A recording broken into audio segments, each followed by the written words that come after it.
கணுக்கு பக்கத்திலே சோடி என்று வந்தவளே, நூல் போடவையில் ஒளிஞ்சுக்கிட்டு நினைச்ச தாளம் போடணுமே.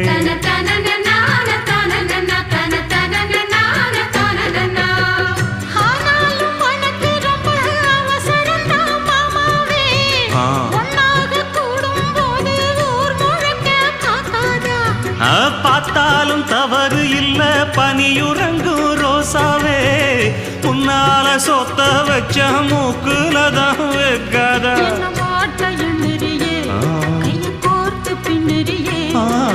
பாட்ட பாடி பல விதமாக சேட்ட பண்ணுறியே.